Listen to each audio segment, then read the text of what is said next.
A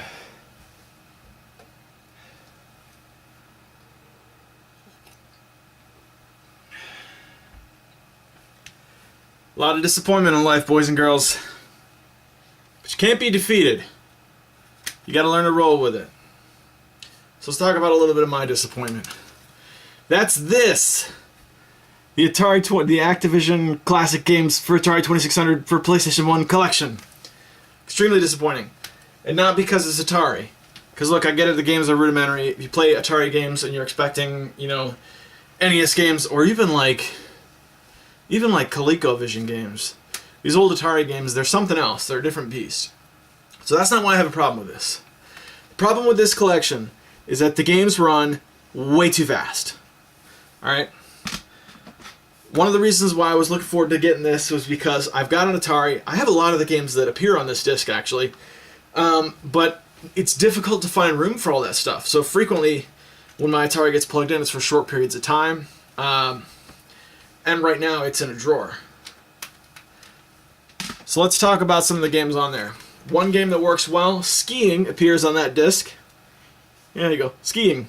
Skiing is an inherently slow game on the Atari 2600, so the overclocked version of the disc is actually pretty welcome.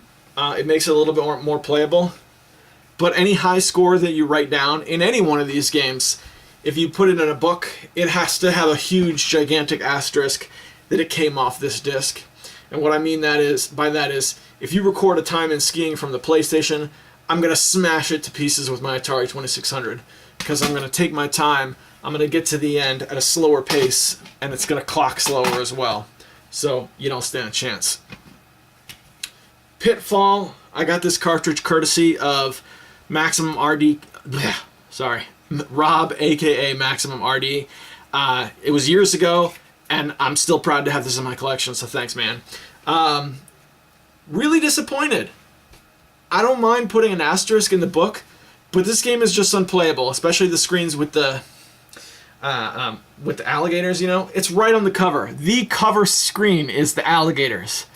And that becomes impassable when you play it on the Activision Classics for PS1 version. You can't do it. Alright? One of my crowning achievements in the Atari is I got a score high enough in Pitfall to qualify for the badge. Back in the day, you would take a picture of it with a real camera, send it in, they would send you like a patch or something. Well, I got a score that high in the original Pitfall. It was years ago, but I wrote it down, took the picture, still have it. I'm sad that you can't play that on this disc, because that would have been one of the games where it's just like, this one game works, makes the disc worth owning. Do you know what I'm saying? But they blew it. Another one that sucked. Endora. It's a great game. Endora is... I used to say this was my favorite Atari 2600 game. It might still be, but it's been so long since my legit Atari has been running. These days, I don't know. Great racing game. It was developed by... the guy had a PhD in physics. It says here Larry Miller. I'm assuming that's not Larry Miller of the Larry Miller podcast.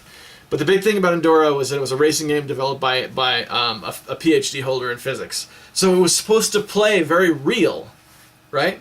And I really dug it. I thought it was very good.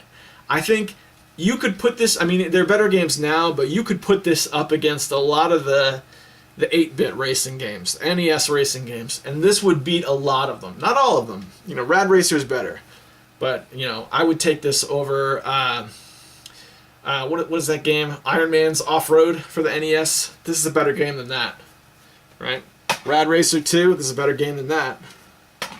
Super Spy Hunter, this is a better game than that. Spy Hunter's better, but... Alright, last one. Mega Mania.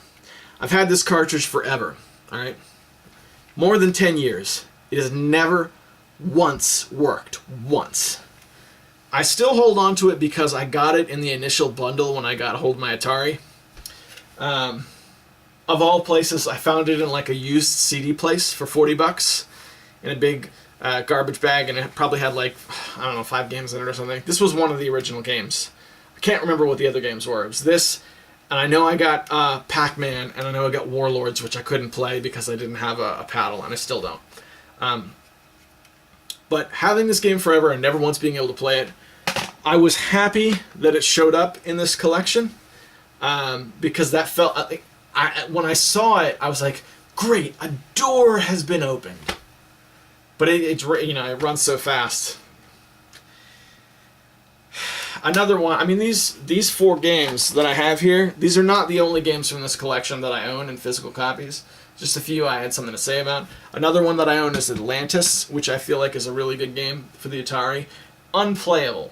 Completely, like, it's running so fast you can't track the bullets. So that's it. This little collection for the PS1 is... There's a reason you don't see many of these across the YouTubans. If you're collecting the classic games and you see this out there, I know it's tempting sometimes because it's low-hanging fruit. You can get one of these for a couple of dollars.